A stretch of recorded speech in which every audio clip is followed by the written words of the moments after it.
پوری کائنات کا آپ مطالعہ کیجئے، ہر کائنات کا ہر حصہ، ہر چیز جو ہے ساری انسانیت کو فائدہ پہنچا رہی ہے۔ تو مسلمان جو ہے وہ سب کو فائدہ پہنچانے کے لیے آیا ہے۔ اخرجت للناس، سارے انسانوں کے لیے اس کو اٹھایا گیا ہے۔ اس کی ذمہ داری ہے امر بالمعروف و نہی عن المنکر، بھلائیوں کو فروغ دینا، بھلائیوں کو پہنچانا اور برائیوں کو سدباب کرنا۔ یہ امت بہت عظیم ہے، اس کا مقام بہت اونچا ہے۔ ابن ماجہ کی ایک حدیث ہے، آپ اس کو سماعت فرمائیے، اس سے لذت لیجئے کہ کتنی امپورٹنٹ حدیث ہے، اور آپ کے بارے میں نبی کریم صلی اللہ علیہ وسلم کا کامنٹ کتنا پیارا ہے، وہ آپ کے مقام کو، آپ کی حیثیت کو کتنا بلند کرتے ہیں۔ آپ صلی اللہ علیہ وسلم بذات خود نفس نفیس خانہ کعبہ کا طواف فرما رہے ہیں، اور خانہ کعبہ کے سامنے کھڑے ہو کر کہتے ہیں خانہ کعبہ کتنا عظیم ہے تو، کیسی خوشگوار ہے تیری فضا، اور کتنا محترم ہے تیرا مقام، اس رب کی قسم جس کے قبضے میں محمد کی جان ہے صلی اللہ علیہ وسلم، مسلمانوں کا خون اور اس کے مال کا احترام تیری حرمت سے زیادہ۔ اندازہ کیجئے، آپ کے مقام کو سمجھیے کہ وہ مرکز توحید جہاں سے ارکان حج ادا کرنے کے بعد مسلمان ایسے لوٹتا ہے جیسے آج ہی اپنی ماں کے بطن سے پیدا ہوا ہے۔ تمام گناہوں سے معافی، اس مقام سے بلند ترین مقام امت محمدیہ صلی اللہ علیہ وسلم کا بتایا گیا ہے۔ اس لیے قرآن نے کہا کنتم خیر امت اخرجت للناس تأمرون بالمعروف وتنہون عن المنکر وتؤمنون باللہ۔ دوسری جگہ کہا گیا وَكَذَلِكَ جَعَلْنَاكُمْ أُمَّةً وَسَطًا لِتَكُونُوا شُهَدَاءَ عَلَى النَّاسِ وَيَكُونَ الرَّسُولُ عَلَيْكُمْ شَهِيدًا۔ آپ کی تعریف کی گئی اس میں کہ آپ کون ہیں، رسول تم پر گواہ بنا دیے گئے، تم لوگوں پہ گواہ بنا کر کھڑے کیے گئے ہیں، اور شہادت حق کی ذمہ داری ہم کو ادا کرنا ہے۔ وَسَمَّاكُمُ الْمُسْلِمِينَ مِن قَبْلُ فِي هَذَا لِيَكُونَ الرَّسُولُ شَهِيدًا عَلَيْكُمْ وَتَكُونُوا شُهَدَاءَ عَلَى النَّاسِ وَأَقِيمُوا الصَّلَاةَ وَآتُوا الزَّكَاةَ وَاعْتَصِمُوا بِاللَّهِ هُوَ مَوْلَاكُمْ فَنِعْمَ الْمَوْلَىٰ وَنِعْمَ النَّصِيرُ۔ وقال رسول اللہ صلی اللہ علیہ وسلم خیر الناس من ينفع الناس، او کما قال الصلاۃ والسلام۔ قابل صدر احترام امام مسجد،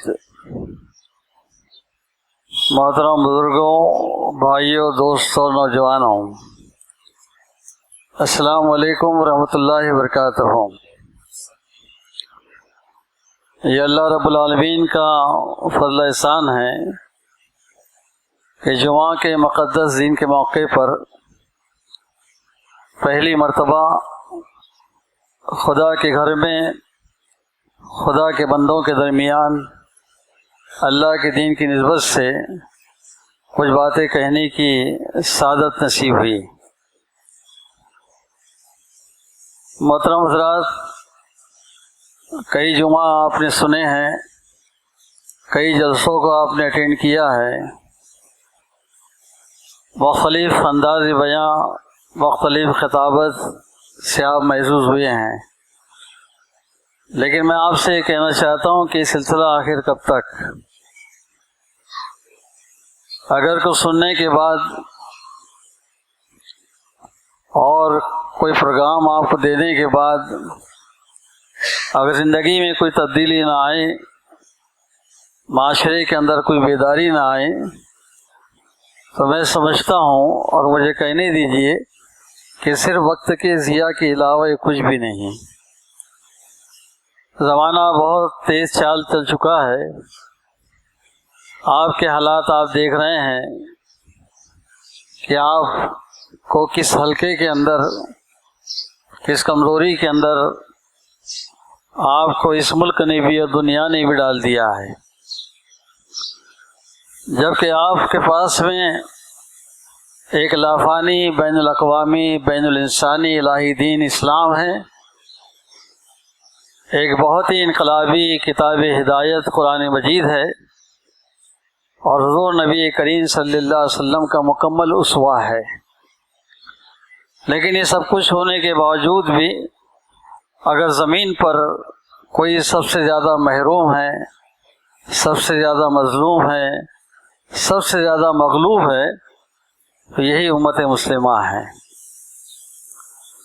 اس کے اسباب تلاش کرنے کی آخر ہم نے کبھی کوشش کی کہ ایسا کیوں ہو رہا ہے، ہمیں اس قدر ہلکے میں کیوں لیا جا رہا ہے۔ ہمارا مقام تو دنیائی انسانیت کی امامت تھا،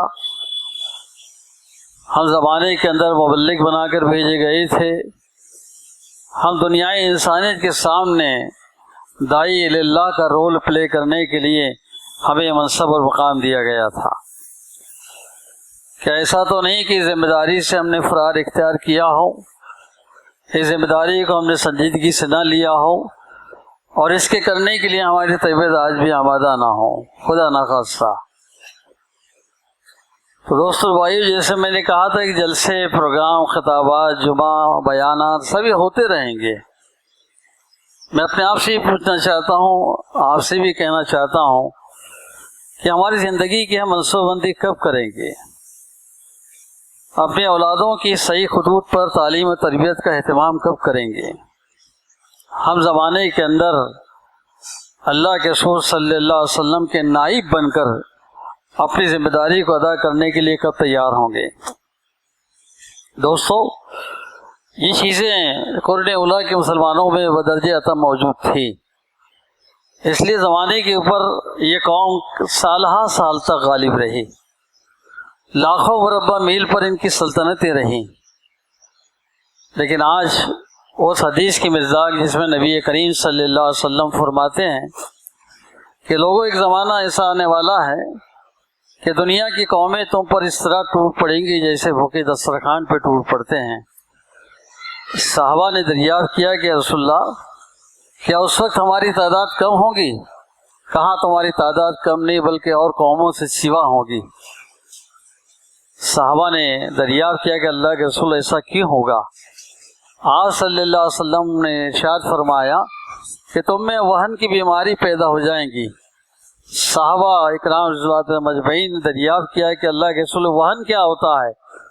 آپ صلی اللہ علیہ وسلم نے فرمایا حب الدنیا کراہیت الموت، تم اور قوموں کی طرح دنیا کے رسیا بن جاؤ گے، دنیا سے محبت کرنے لگو گے اور موت کا خوف، موت کا ڈر آپ کے دل میں آ جائیں گے، آپ بزدل ہو جاؤ گے۔ دوستو اور بھائیوں، جائزہ بتاتا ہے کہ یہ زمانہ وہی زمانہ ہے۔ مسلم ممالک آپس میں لڑ کر ایک دوسرے کو قتل کر کے اطمینان کی سانس لے رہے ہیں۔ آج سعودیہ حوثیوں سے لڑ رہا ہے، کل شام ایران سے لڑا، 8 لاکھ جانیں اس کے اندر چلی گئی۔ آج انڈیا کے اندر آج دیکھیں 75 سال ہم کو ہو گئے آزادی حاصل کرنے کے لیے، 75 ایئرس اس آزادی کو ہو چکے ہیں۔ میں سمجھنا چاہتا ہوں اور آپ بھی سمجھنے کی کوشش کریں کہ اس ملک کی ترقی کے اندر اس کو اخلاق اور معاملات ان تک پہنچانے کے اندر، اسلام پہنچانے کے اندر ہم کہاں تک کامیاب ہیں، یا اس کی ترقی کے اندر ہمارا کتنا کنٹریبیوشن ہے،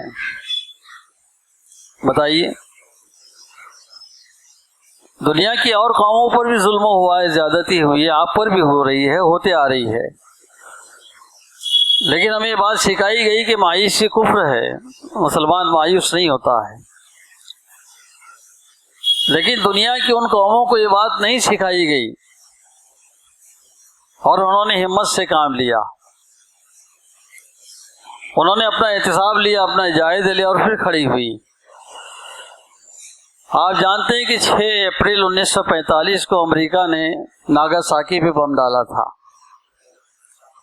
ٹھیک 3 دن کے بعد 9 اپریل 1945 کو دوسرا بم ہیروشیما پہ ڈالا، جاپان لرز گیا، تباہ ہو گیا، بڑی بڑی بلڈنگیں پگھل کے گر گئی اور اس زمین پر آج تک سبزہ نہیں اگتا ہے، چاہے کتنی بارش برس جائے۔ وہاں جو اولادیں پیدا ہوتی ہے وہ اپائج پیدا ہوتی ہے۔ نیوکلیئر بم کا استعمال کیا گیا تھا، لیکن آپ دیکھیں کہ وہ قوم پھر کھڑی ہوئی، اس نے پھر اپنا کامن منیمم پروگرام بنایا کہ ہماری قوم کو کھڑا کرنا ہے۔ 2 ایجنڈوں پہ کام کیا، ایک فائننس پر، ایک ایجوکیشن پر۔ انہیں لڑائی جھگڑے سے توبہ کی، اور قوم جو ہے ایجوکیشن میں، سائنس میں، ٹیکنالوجی میں بہت آگے بڑھی۔ فائنانس کا معاملہ اس کا یہ تھا کہ وہاں کا ہر آدمی، ہر نوجوان، ہر لڑکی، ہر لڑکا 18 گھنٹے اپنے ملک کو ترقی دینے کے لیے کام کرتا تھا، دیش کو بنانے کے لیے 18 گھنٹے کھڑے ہو گئے، اور ایسے کھڑے ہوئے کہ جس دیش نے اس کو تباہ کیا تھا دنیا کے نقشے پر آج وہ امریکہ سب سے زیادہ جاپان کا مقروض ہے۔ تو یہ رونا رلانا کہ ہم پہ ظلم ہو رہا ہے، زیادتی ہو رہی ہے، اور اپنا منصوبہ نہیں کرنا، پلان نہیں کرنا، اپنی سبوں کو متحد نہیں کرنا، اپنے اولادوں کو جو ہے تعلیم و تربیت کا اہتمام نہیں کرنا اور روتے رہنا، زیادتیوں کا جو ہے رونا، یہ مناسب بات نہیں ہے، یہ وہ ٹائم نہیں ہے۔ ابھی ہمیں پلاننگ کرنا ہوگی، منصوبہ بنانا پڑے گا، محلے کمیٹیاں بنانا پڑیں گی، اصلاح معاشرہ کا کام کرنا پڑے گا، ہماری اسکولوں کے اندر جو ہے توجہ دینا ہوگی کہ وہاں کوالٹی ایجوکیشن کی طرف کتنی توجہ ہے۔ ہمارے طلبہ جو ہے بی اے کر رہے ہیں، بی ایڈ کر رہے ہیں، ایم اے کر رہے ہیں، ڈاکٹر بن رہے ہیں، وہ پیٹ کی ضرورت کے لیے یا پیٹ کی سوچ کے ساتھ جو ہے اتنا کچھ کر لے رہے ہیں، لیکن آپ دیکھیں کہ جو ملک پلاننگ سے چلتا ہے، آپ کے پاس وہ پلاننگ میکر نہیں ہے۔ جو ملک تحصیلدار، collectors, I A S, I P S, commissioner وغیرہ سے چلتا ہے، ڈیفینس سے چلتا ہے، وہ ہمارے پاس نہیں ہے۔ ملک کے جو مین محکمے ہیں، ان مین محکمات کے اندر ہمارے افراد نہیں ہیں، الا ماشاء اللہ 75 سال میں نہیں ہے۔ آپ 100 200 کلومیٹر کا سفر کیجئے اور بتائیے کہ عبد الرحمان نام کا آدمی ہمارا تحصیلدار ہے۔ 400 کلومیٹر کا سفر کیجئے، 500 کلومیٹر کا سفر کیجئے اور بتائیے کہ محمد سلیم نام کا آدمی ہمارا کلیکٹر ہے، یا آئی ایس ہے، یا آئی پی ایس ہے، کمشنر ہے۔ جو کی پوز ہوتی ہے، جو اہم پوز ہوتی ہے، جو ضلعوں کے مالک ہوتے ہیں، تعلقے کے مالک ہوتے ہیں، آپ کے افراد ان کے پاس میں نہیں ہیں۔ تو کرام، سیتارام، دیارام، ڈسوزا وہی ملیں گے آپ کے، اور ان کے سامنے ہاتھ جوڑ کے آپ کو اپنے مسئلوں کو حل کرتا ہے۔ تو 75 سالوں کے اندر ہم نے جو ہے یہ کوالٹی ایجوکیشن نہیں لیا۔ دینی اعتبار سے دوستو بہت معافی کے ساتھ یہ بات کہنا چاہتا ہوں، اب رمضان آ رہا ہے اور رمضان کا عنوان جو ہے قرآن ہے، شہر رمضان الذی انزل فیہ القرآن ھدی للناس بینات من الھدی والفرقان۔ رمضان وہ مہینہ ہے جس میں قرآن نازل کیا گیا، جو ہدایت ہے سارے انسانوں کے لیے، اور جو حق اور باطل کا فرق سکھاتا ہے، اس میں تمیز پیدا کرنا سکھاتا ہے۔ ایسے قرآن کا نزول اس ماہ مبارک میں ہوا تھا۔ حفاظ اکرام جا بجا مقامات پر آپ کو قرآن سنائیں گے، سلسلہ ایک، اور میں سمجھتا ہوں کہ یہ روایت سے زیادہ کچھ نہیں ہے، اس کی حقیقت کچھ نہیں ہے، کیونکہ اس قرآن کو اگر ہم معنی مطالب کے ساتھ، اس کے بیک گراؤنڈ کے ساتھ، اس کے پس منظر کے ساتھ اگر پڑھے ہوتے اور معلوم کیے ہوتے کہ خاتم الانبیاء نبی کریم صلی اللہ علیہ وسلم پہ جو قرآن نازل ہوا تھا، اس کو ذات پر بھی، سماج پر بھی، گھر پر بھی، بازار میں بھی، حکومت کے ایوانوں میں بھی، اس کو اللہ کے رسول صلی اللہ علیہ وسلم نے نافذ کیا تھا۔ قرآن نافذ ہونے کے لیے آیا ہے، آپ کے گھر پر نافذ ہونے کے لیے آیا، آپ کے کاروبار پہ نفوذ کرنے کے لیے آیا ہے، آپ کی ذات پہ نافذ کرنے کے لیے آیا ہے۔ وہ قرآن آج ہمارے حلق سے نیچے نہیں ہے، معاف کیجیے آپ۔ 90% مسلمان جو برسوں سے مسجدوں کے اندر آ رہے ہیں اور وہ سورہ فیل پڑھ رہے ہیں، الم تری کیف فعل ربک باصحاب الفیل، 90% مسلمان، میں آپ ہی کے اندر رہتا ہوں، آپ ہی کے اندر بیٹھتا اٹھتا ہوں، مجھے معلوم ہے 90% مسلمانوں کو معلوم نہیں کہ سورہ فیل کا بیک گراؤنڈ کیا ہے۔ خانہ کعبہ کو جو ہے ڈھانے کے لیے جب اپنے لشکر کو لے کے چلا تو اللہ تعالیٰ نے اپنے گھر کی کیسی حفاظت کی کہ انرجی ملتی ہے، لا تحزن ان اللہ معنا، اگر کوئی بھی نہ ہو اللہ ہمارے ساتھ ہوتا ہے۔ سورہ معون پڑھ رہے ہیں ہم، ارایت الذی یکذب بالدین فذلک الذی یدعو الیتیم. ہم اس کو پڑھیں، اس کے معنی اگر پڑھیں تو ہم کو اندازہ ہوگا کہ اس صورت میں تو یہ کہا جا رہا ہے کہ تباہی ہے ان نماز پڑھنے والوں کے لیے جو یتیموں کا خیال نہیں کرتے ہیں، جو بیوہ اور مسکینوں پر توجہ نہیں دیتے ہیں، جو پڑوس کے لوگ اگر معمولی سی چیز مانگتے ہیں تو اس سے دینے سے گریز کرتے ہیں. اگر یہ رویہ ان نمازیوں کا ہوگا ان کی نمازوں کو برباد کر دیا جائے گا، وہ تباہ ہو جائیں گے. یہ قرآن جو مسجد میں آ کر آپ پڑھتے ہیں، سنت پڑھو، نفل پڑھو، وتر پڑھو، اشراق پڑھو، شہاد پڑھو، فرض پڑھو، اینی ون، آپ جو بھی نماز پڑھیں گے آپ کو قرآن پڑھنا ہے. اور قرآن کیا ہے؟ قرآن آرڈرز ہے، آدیش ہے، احکامات ہے. آپ وہ پڑھنے کے بعد آپ بہت شرافت سے، بہت ادب سے، بہت احترام سے قرآن کو پڑھتے ہیں. اب جب قرآن پڑھنا ہو جاتا ہے تو آپ رکوع میں جاتے ہیں. یہ مذاق نہیں ہے یہاں آنا جانا. آپ کا رکوع میں جانا اس بات کی علامت ہے کہ آپ یہ کہہ رہے ہیں کہ باری تعالیٰ میں تیرے احکامات کے آگے جھک گیا. اب دیکھ میری پیشانی، میری ہتھیلی، میرے گھٹنے، میرے جسم کا ہر حصہ تیرے آگے سرنڈر ہے. میں نے اپنے آپ کو تیرے پاس ڈال کر یہ بات کا اعلان کیا ہے کہ میری ذات پر کوئی قانون چلے گا، کوئی حکم چلے گا، کوئی آرڈر چلے گا، تیرا چلے گا. کیا اس شعور کے ساتھ ہماری نمازیں ہو رہی ہے؟ کیا قرآن کو اس شعور کے ساتھ پڑھا جا رہا ہے؟ ہاں، مراٹھی زبان کو گرامر کے ساتھ پڑھا اس لیے جاتا ہے کہ بیٹے کو جاب ملنا چاہیے، وہ پیٹ کی سوچ ہے. اور انگریزی تو نیشنل نہیں بلکہ انٹرنیشنل لینگویج ہے. میڈیکل سائنس انجینئرنگ اس میں ہے. انگلش میڈیم سے ڈالو، ٹیوشن پڑھاؤ، بلا شبہ اس میں کوئی کمی مت کرو، یہ بھی کرو.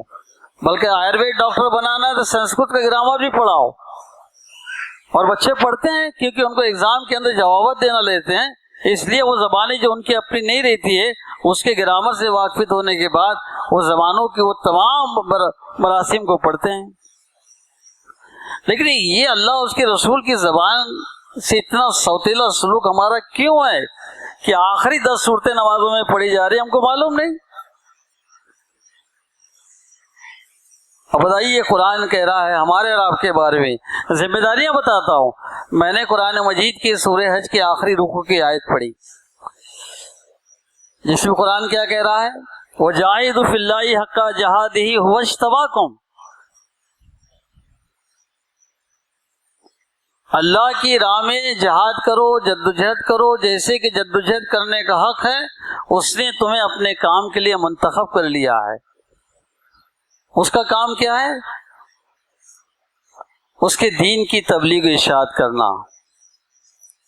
مسلمانوں کی ذمہ داری بتائی قرآن نے کہ من احسن قولا ممن دعا الی اللہ وعمل صالحا قال اننی من المسلمین.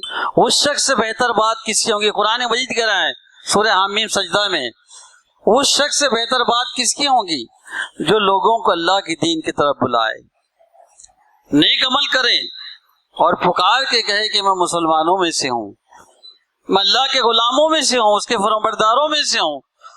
یعنی فرمانبردار مسلمان کی ذمہ داری یہ ہے کہ اللہ کے دین کی تبلیغ و ارشاد کرے گا. دین کے معنی ہوتے دوستو طریقے زندگی. وہ دین جو نبی کریم صلی اللہ علیہ وسلم نے پیش کیا تھا اس کے متعلق سورہ صف میں، سورہ توبہ میں، سورہ محمد میں جا مجا مقامات پر اللہ کے رسول صلی اللہ علیہ وسلم نے اپنے بعثت کے مقصد کو بیان کرتے ہوئے فرمایا کہ هو الذی ارسل رسولہ بالہدی ودین الحق لیظہرہ علی الدین کلہ ولو کرہ المشرکون. دوسرے مقام پر کہا گیا ولو کرہ الکافرون، اور ایک مقام پر کہا گیا وکفی باللہ شہیدا. یہ تمام علماء اکرام، ائمہ مساجد الحمدللہ ان سب کو معلوم ہے. اس شعور کے ساتھ جو ہے مسلمانوں تک یہ بات پہنچنا چاہیے کہ ہمارے رسول کس مقصد کے لیے آئے تھے. اس میں کوئی دو رائے نہیں. کہا گیا کہ واللہ جس نے اپنے رسول کو دین حق اور ہدایت کے ساتھ بھیجا، لیظہرہ علی الدین کلہ، تمام ادیان باطلہ پر اس دین حق کو غالب کر دے. چاہے بات مشرکوں کو کتنی ہی ناگوار گزرے،